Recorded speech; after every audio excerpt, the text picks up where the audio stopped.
Welcome to the Real Estate Show here on KCMX News Talk AM 880 and 99.5 FM. Pete Belcaster and Joe Brett, the real estate guys, with you here today. And thanks for joining us on KCMX, the new home of the Real Estate Show. We're both real estate brokers with John L. Scott in Southern Oregon, and we get together with you once a week here on KMED. I'm sorry, on KCMX. You know, I was going to say that the first time I've said that here on KCMX. Glad you joined us here today on the Real Estate Show. I knew that was going to happen sooner or later, wasn't that? Changes in the house.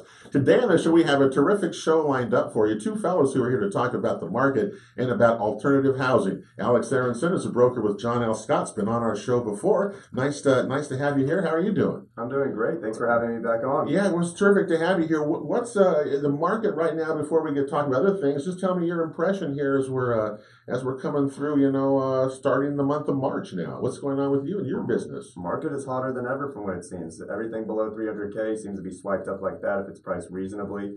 There's still low inventory issues, high demand. Interest rates are on the rise, though. I was just talking to a lender today, heard they went up to 5%. Well, they're going to go, I think the latest that I heard nationally was going to be, the average was going to be at least 4.6%, but it's above that, isn't it? I just heard it around 40 minutes ago. Well, the problem with that is that it eliminates certain buyers, from entering the market on the lower end. That's for sure. You're seeing a lot of activity though, buyer selling side. Tell me what you got going there. Well, on the buying side, in one of our last office meetings, I heard that as interest rates tend to rise, people start to buy more. Right. So, I think that's a huge factor on the buying end before it gets too heavy of an interest rate.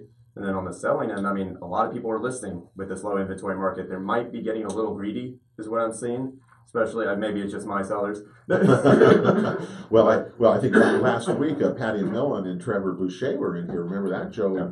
And the thing they were talking about that same exact thing, Alex, that sellers are thinking that they're getting out of hand.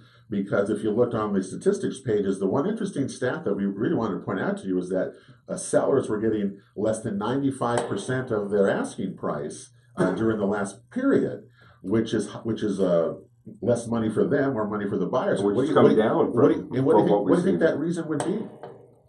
Regarding, say that again, sorry. Well, so they're having that problem, with that in terms of buying and selling these things. Anyway, so we'll see how that goes. I'm not sure, but it's certainly having an effect on the market. Have you had anybody talk to you about the tax changes at all, about the $10,000 limit? Nobody really cares about that. Have you I have not heard a single bit about that. Yeah, no, I haven't either, and I think it will come up probably tax season more so than it is today, but I'm not sure about that one as well. The statistic that you've got there with us shows from Jackson and Josephine County certainly shows a big increase from a year ago over the winter months. I think a lot of that last year it was down because we'd had really bad weather. We didn't have that this year, and I think the statistics bear that out. That they were up over 100 sales in that period. Alex, that's a lot. That's a big increase. No, it is a major increase, as you can see in the Ashland, Talent, Phoenix, everywhere almost in Jackson County. Yep. Anyway, pending sales in Jackson County were up 28% during the month of February, by the way, from a year ago. Up 28%. That is a substantial amount, I think. Average days in the market in Jackson County, 41 days during the month of February. New listings, that's the big issue. They were up 8%. So we're still outselling. There's more sales taking place than there are listings replacing them. And that's been a trend that we've been underway for quite some time. The statistics that are interesting are the new home construction. What does it show?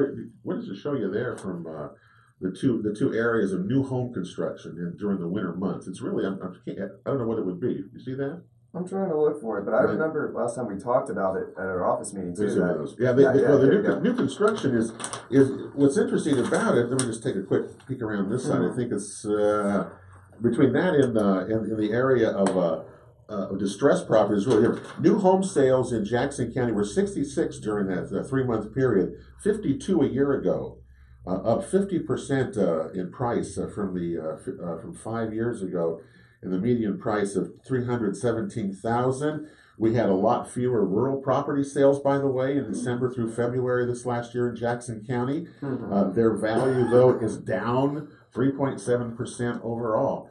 And if you have you noticed, I've noticed a lot of cannabis farms on the market. I'm noticing that as well. A lot of them are coming them. up on the market. It's almost getting too competitive It, in that range. and people now, what we're seeing now is people don't want to live near them and don't want to buy one because they're not as profitable as I think is what you're seeing. So we're seeing a lot of that. We're going to see. There's still, by the way, only 760 properties in the market, which when we in our show, even during the bad times, there was well over 1,000. So you see, the inventory is so shrunk that it still continues to dominate the thing of what we're doing. And I don't think unless there's going to be some crazy, well, March, April, and May, they're still outselling more than are being replaced. So again, sales are outstripping the new listings that are coming on, even though they were up in Jackson County by 8%. Pending sales were up 28%. See, you're losing 20% right there. And there's not a lot of places for the sellers to go. No. That limits their options and their eagerness to get into the market when they hear of shortage of inventory and shortage of options out there. Yeah, and that just shows you just what a problem it really is. So anyway, we'll see how that goes. I'm always surprised. What else do you see out there that's going on? Alex works with a lot of younger buyers, millennial buyers, and when you think, the reason part of the success, according to Jim Remley, who's our principal broker at John L. Scott, one of the home ownership, is up in the United States up from 63 to 64.3% in the last year. And a lot of that is millennials, young people buying properties. And what's the reason they're doing that? I think they're sick of paying off someone else's mortgage. Well, they are that. What else would it be that would make that also there? Is that they're the people?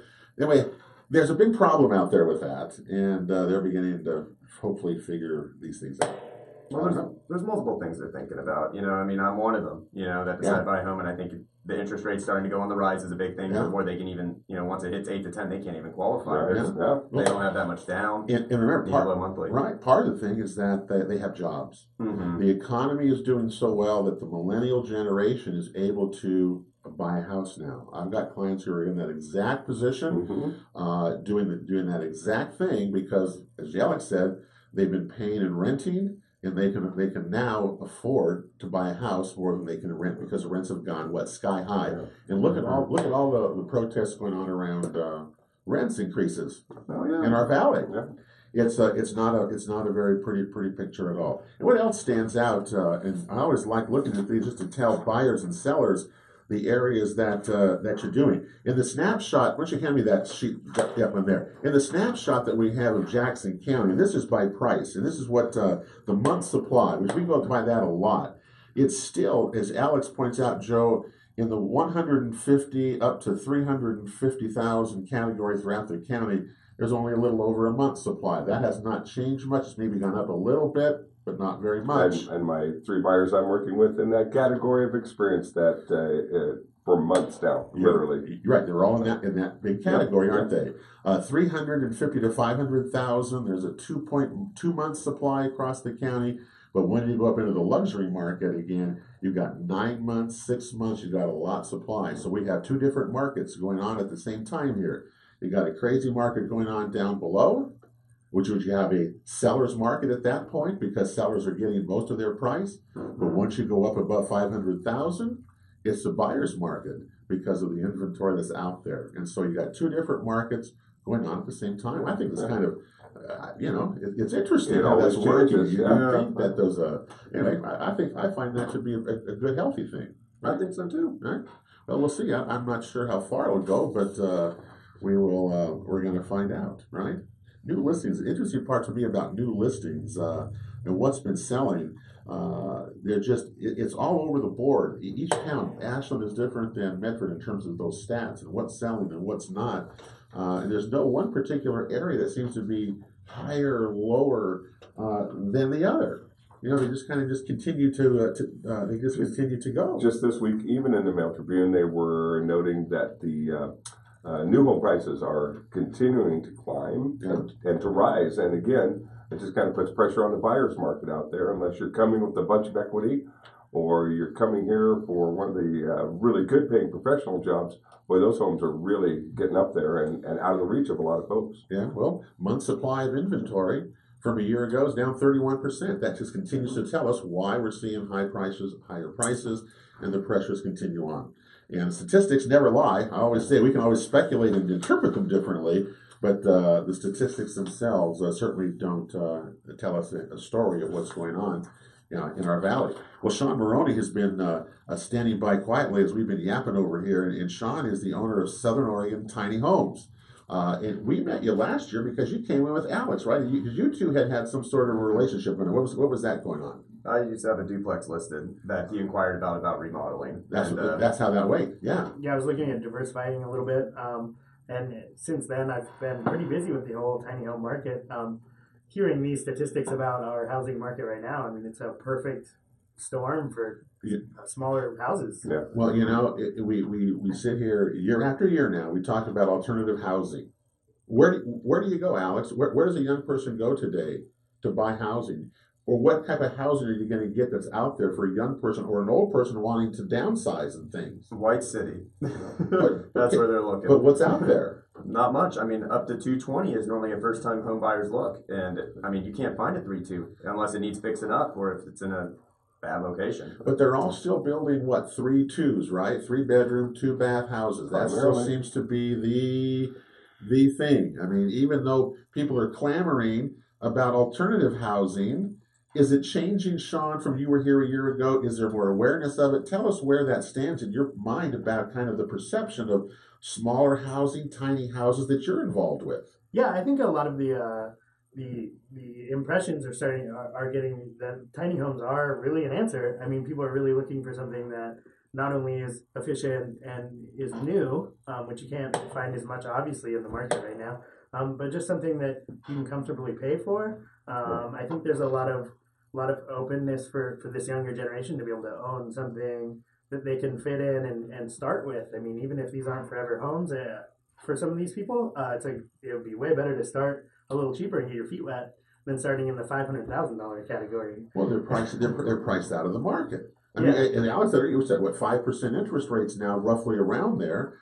And that takes people out again, especially when you're looking at who was telling us, Trevor Boucher last week was telling us that they have new homes, and they're selling, and they're quite proud of them. They're selling at $325, but that's still, is a steep. Yeah. It's steep especially when you're trying to get in for the first time, or you're trying to upsize or downsize. That's the problem that we have. Well, also as you sell more of these property pieces, the smaller ones that need to get filled in, they just sit there that a lot of these 3-bedroom, 2-bath houses can't fit on. I mean, that's a prime situation for something much smaller and more affordable for people that are in the lower price range. Well, certainly our families have changed. Yep. When Joe and we're older than you guys, but when Joe and I were growing up, we had larger families.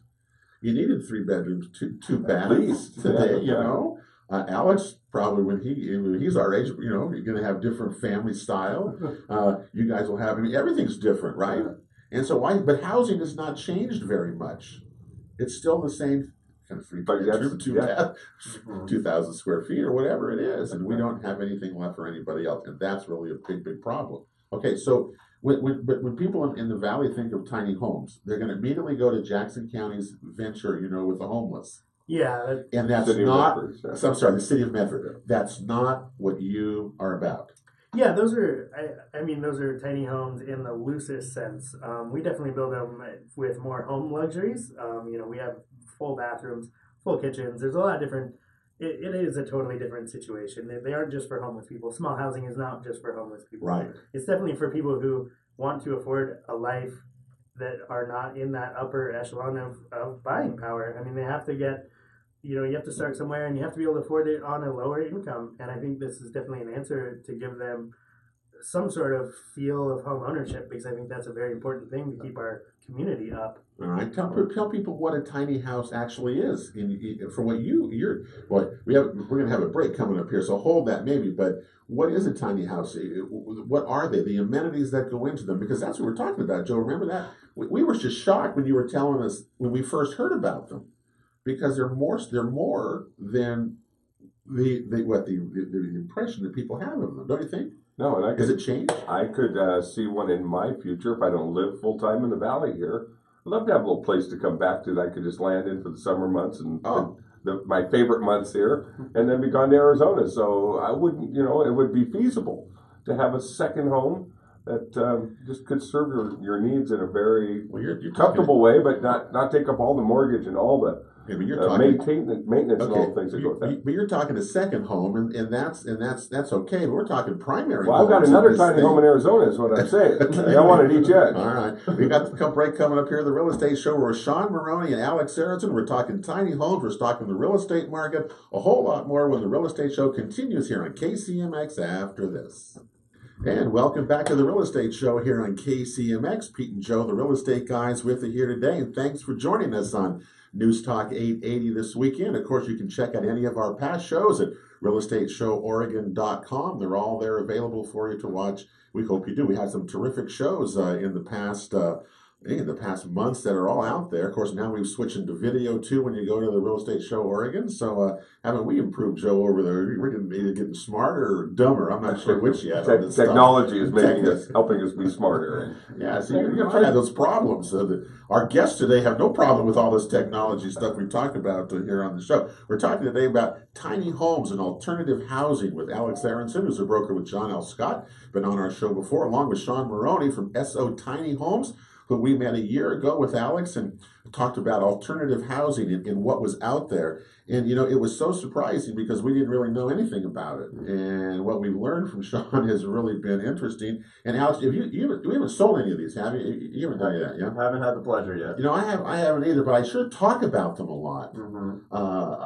I find myself talking, Sean, about what you do a lot to people. And I like that because there's a lot there. Yeah. I think it's we're definitely, since we are kind of newer in the market, we're just now kind of getting where it's more user friendly to get the pricing out and kind of get more information out. I think a lot of the government moves are kind of leaning towards some smaller housing. I kind of anticipated it, and it's starting to work. We still have some roadblocks as far as the trailer tiny homes, making them a permanent dwelling. There's still some uphill battle in that. But really just seeing people in something small, like even 700 square feet and down, is really awesome to me. And I think it fits in a lot of categories, either ADUs down to their own standalone houses, even on foundations, is something that, like, just watching people shrink down the amount of money they're spending in initial builds. All right. So tell folks about what is a tiny home. When someone comes to you or you're going to visit with a potential client, Sean, tell us what you say, because people have a misconception, I think, about what this possibly is.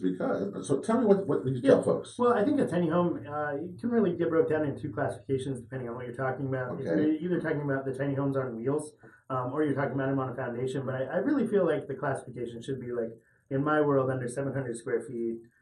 More square footage based than whether or not you can move them or that kind of thing. Yeah, because not all of them need to be moved. You still want to build equity potentially on a piece of property. There's a lot of variables. The trailer one works for a lot of different lifestyles. It allows you to move around with the job markets being like they are, and having to shift around, and life, changes all the time. We all know that.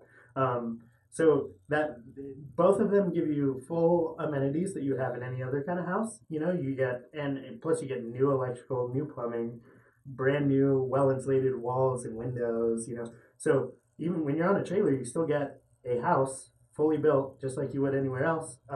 But it's movable with a truck, which is pretty cool. It's movable with a truck. Yeah. How many houses do you know that move around? Well, they're not. But the amenities you have in them were striking.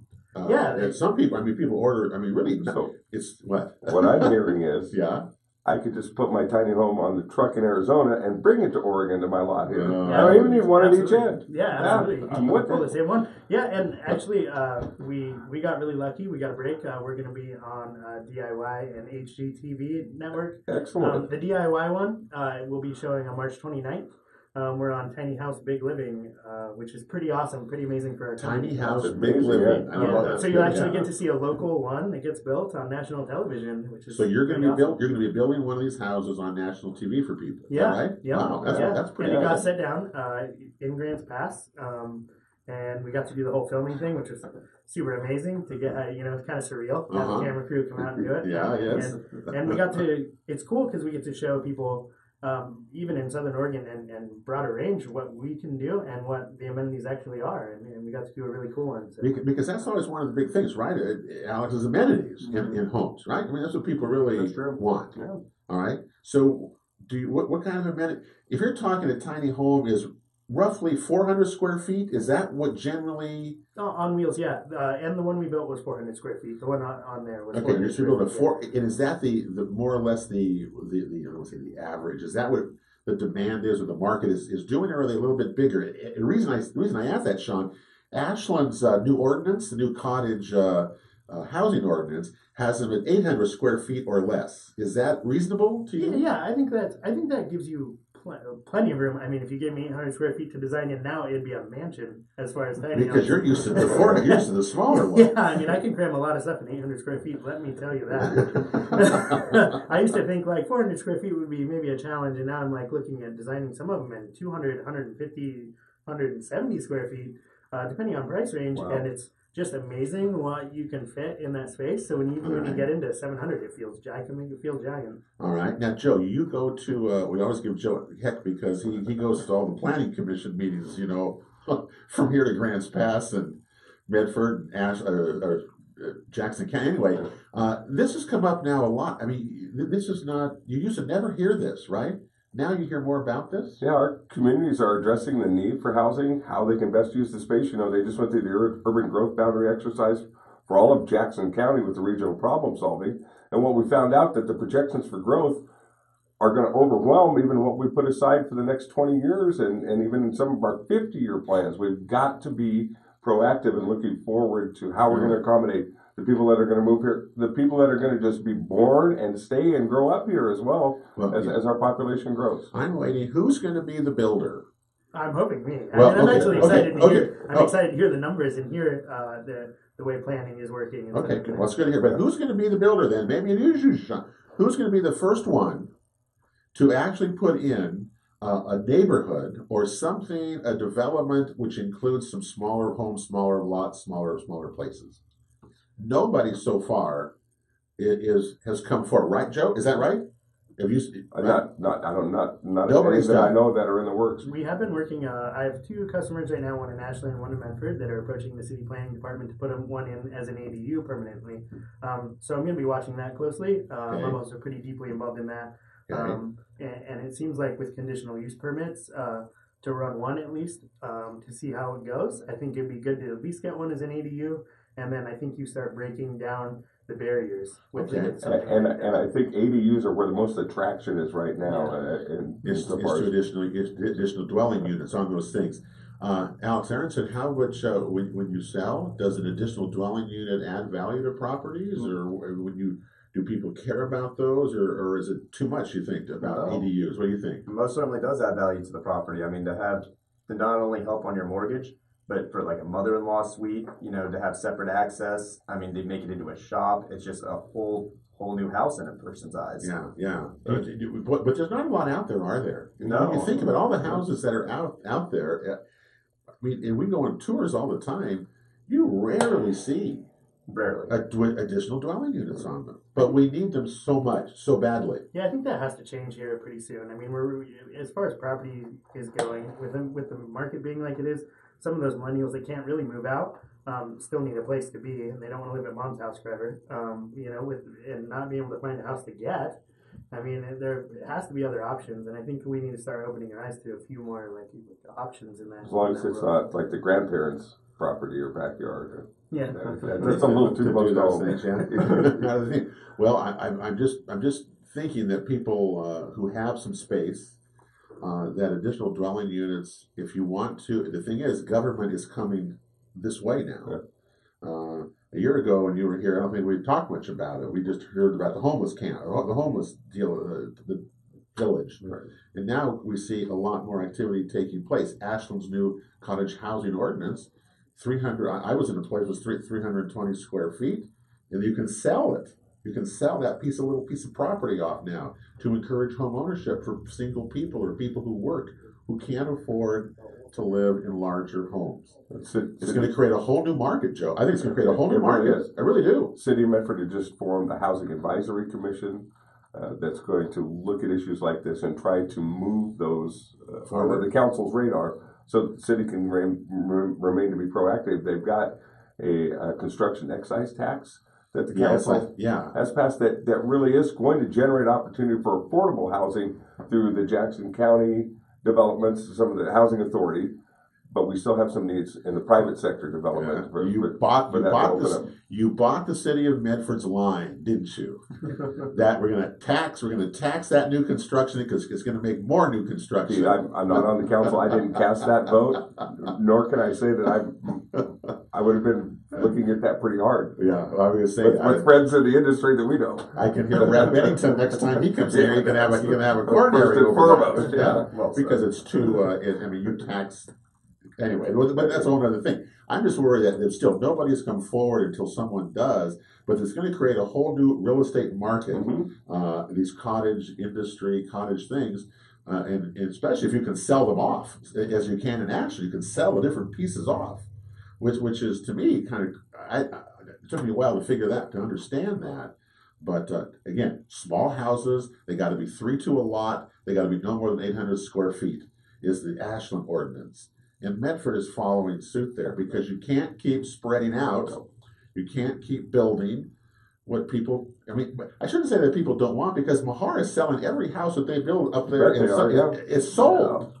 Yeah. And the prices they're getting for them are $500,000 and more. That's true. So, I say, well, so maybe it's because they can't make enough money on them or what, but it also opens up opportunities for people like Sean to do this. Yeah, I really do. I think there's got to be a little more urban infill eventually as we grow to be a bigger city. I think people start to realize that that's really how cities start to grow, and like you get functioning transportation and a lot of other things that come along with that. I think I spoke about that last time. Yeah. I think as you get more urban infill in some of these spaces that you can't use, and maybe grow some of the home ownership in some of the lower income areas, I think that really sparks community feel inside the city, which we need. I think it's a good thing.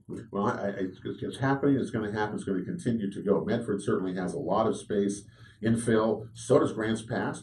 Don't you think there? There's a lot of space to infill to allow for additional dwelling units or cottage housing. It's going to be the thing. We talk about vacation rentals. How much we talk about that? How that's changed the market.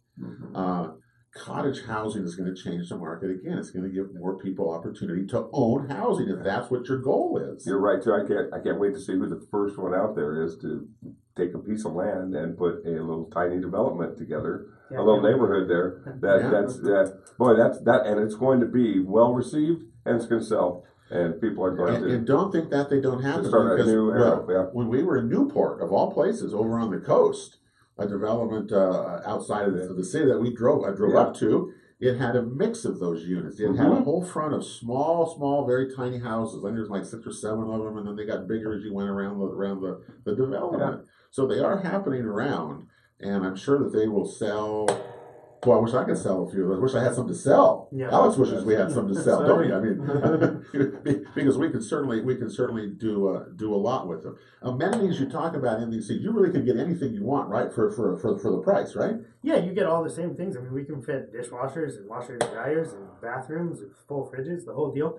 On the April 28th, we're actually having a show at my shop where you could see 2 of them done. So you could at least check out what comes with it, just to see the difference. That would allow you to feel how they really space in them, how they fit, because you gotta walk in them and feel it. Yeah, you gotta go. Surprisingly, a lot of people walk in the tiny home for the first time and actually talk about how much bigger than they really thought it was going to be. We do a lot of it's kind of a taller, so you get a little more ceiling height. You don't feel like you're in a box, and lots of natural light in it makes it feel really actually pretty open. And as long as you design it right, you can have a lot of living room space. You can have individual rooms that you would never think possible in the amount of space we do. Yeah, see, you have to see that, because you don't need to have all this space. People don't want all this space, right? You want different things there. And we got a break coming up here, and Sean, when we come back, why don't you talk about price of these things? Especially if you're thinking about having an additional dwelling unit put on your property. How can you do it? It seems like it's not a difficult thing to do. So we're going to take a break here at KCMX, and we're coming right back with more here on the Real Estate Show right after this. And welcome back to the Real Estate Show here on KCMX this Saturday, this weekend. Glad you joined us. Pete Belcaster and Joe Brett, the real estate guys, with you here today, having an interesting conversation about alternative housing with Alex Arenson from John L. Scott Real Estate Broker and Sean Maroni from SO Tiny Homes. Next week here on the Real Estate Show, we're going to talk about the Rogue Valley Association of Realtors Food and Wine Classic and Access's great program for first-time home buyers and for help with closing costs. So that'll be on next week's show here. This is like March, This is like spring break month. Can you believe that? I didn't go anywhere. I'm not going anywhere. We should be here selling and showing homes is the hopes, because we're getting into the three, prime time. Yeah, the three busiest real estate months of the year: March, April, and May. Although last year I don't know about that, because it was they were busy. The whole year was busy. I don't even know if that was true anymore. And the limited inventory has limited the busyness for both of these last couple of years. So, it's interesting out of that whole thing. And we're with Alex Arenson and Sean Maroni talking about tiny homes. And before we left that last segment, Sean, I was going to ask you about price on a home, because again, if I want to put an additional dwelling unit on my property, which I think people should do. If you have the ability to do that, don't you? I mean, I think that's a smart way to earn income on your property, or to have an ability to do whatever you want with that. But to put them on a foundation is the big issue, correct? You got to put them on a foundation. Well, I mean, yes and no. All right. We have a engineer that can prove an alternate building form by tying it down, basically like a manufactured home. Okay. So that's an entry potentially with the trailer situation. Okay. I actually have a customer right now that is trying to do it as an ADU, and the reason they want the trailer one is because they don't want to bother their tenant in the front with all the construction. Oh, okay. And so they want to just be able to just roll one in, and that's the main drive that they have with approaching the city for it. Generally, we sell a 20-footer for like right around like the $40,000 range in our base model price. Okay, 40,000. Okay. And then really the sky's the limit. But I mean, generally on average, we're selling them at about 60,000, Okay. 65,000. What's the fanciest one you've ever built? What did that cost? The one that's going on the DIY network. That one was 150,000, but it had rain sensing skylights and the automatic garage door. It was wired for sound and internet through the whole thing. You were just showing off. Stone countertop. I mean, he basically said, "I want everything you can. Give me the coolest one you can," and we did. We knocked it out of the park. You just went nutty on that, didn't you? Absolutely. Everything you could think of. Oh, open-ended budget. Yeah, what artist wouldn't want to have that? Yeah, right. Know? Oh, and it definitely feels like an art form, and and I love that I get to see it on national television. It makes me giddy every time. Yeah. That's pretty interesting. It is. Well, people do have to see them, and again, when we've got clients that are moving, if you're moving up, not necessarily moving out of your parents' house. I shouldn't say millennial type things into a small house, but really for seniors trying to get out of their houses, the alternatives are either a manufactured home park or an assisted, an independent living place. And that's about it. And a lot of people don't want to do either of those, but rather have their own small places, and they're affordable. That's the key to them, and you can rent them or you can use them. So you can use these types of housing in a lot of different ways. I mean, really think about that. You can use them as vacation rentals too in some areas. It's not just one use of these. You could also use it legally on a piece of property as a nurse house, or like a house for your nurse, a caregiver. There we go. A caregiver's home. Legally, you can place it on the property and use it for that situation right now. So that is an option where you don't have to have them living in your house. You at least give them some privacy, but they still take care of you on site. That's kind of cool. Thanks for that. I'll pass. No, I might do that. I might be wanting to do that. That would make more sense, Yeah, we're a little closer to age that you consider things like that. So and you two are moving up, and we're kind of moving down. Well, I'm trying to push for that. My parents are getting up in age too, and I would really like to actually get them on a property. I want to do like a remodel on the house ADA real quick, get them in it, and then build a tiny home for myself on the property so I can actually care for them. Because I need to have a plan for them, and I'm not made out of money. I can't afford to have someone come care for them, and I think it could keep me on the property where I could do maintenance and take care of everything that's going on. and it allows me to efficiently get on a piece of property in a tiny home. Okay, do I have to pay cash for these, Sean, or can I, or are there any financing for them? Good question. Yeah, so recently we did actually go through the bank on a couple, but Okay. recently the state of Oregon is kind of pushing back on us a little as far as titling them through the DMV. So the American Tiny Home Association is actually pushing back with a few state senator and a representative who are really pushing to change that back. So as long as I can get a title through, right now I can finance them outside of the state of Oregon only. Okay, it's so stupid. Yeah, I just right. so stupid. If you could play God for 1 minute and say what would be the best thing that could happen for your industry for this alternative housing, what would it be? Oh man, if I could have anything, the number one thing that would improve people's access or this to these homes. yeah, I think really just Oregon allowing building code representatives to inspect them, to allow them to be more than just an RV, which would allow them to be financed in lots of different categories where you get a Right, title into. and they could be financed like a manufactured home on land. Yeah, well, You know, on land, like they could be financed. as we move forward, yeah, right now Right. currently I can't. But right now that can't be. Yeah. But I could put them on a foundation though, and you could build one, take it to me, put it on a foundation, and it would work, right? Yeah. All right. And I can build them on foundations as our business anyway.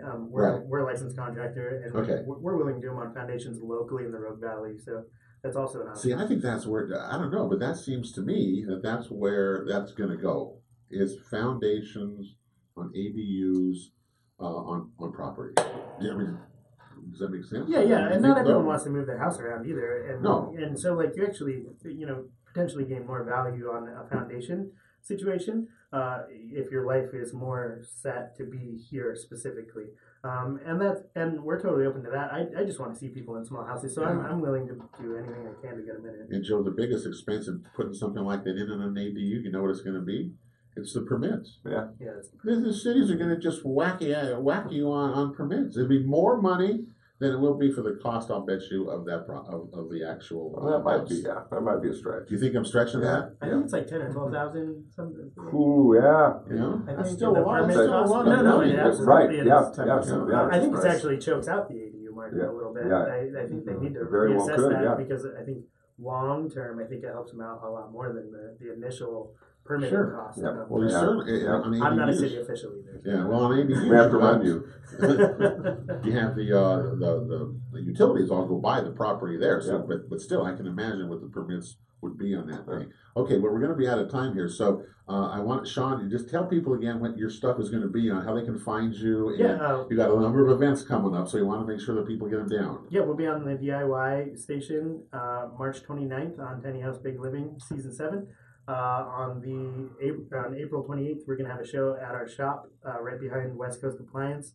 You can reach me at 541-621-5387 personally, and Sean at sotinyhomes.com. Sean, SEAN, at SOTinyHomes.com. Yep. Okay, that's good. So we've got some big events coming.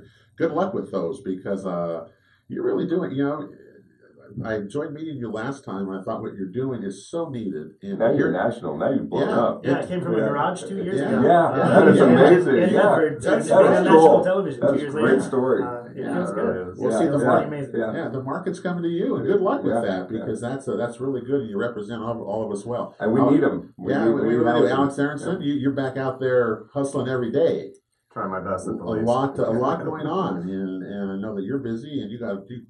Well, Alex was on the board at John L. Scott this last week because you had one heck of a last month. I mean, like a bunch of listings. Good for you, man. Thank you. Alex single-handedly took 10% of the listings, on the thing last month there out of there. Alex is young and motivated. He doesn't play. He works. He works. That'll do All it for the the time. real estate show here today on KCMX. Thanks for joining us, everyone. We'll be back with you next Saturday at 10 o'clock. Don't forget, check out any of our past shows at realestateshoworegon.com. Have a great week, everybody. God bless you all. We'll talk to you next week back here on The Real Estate Show.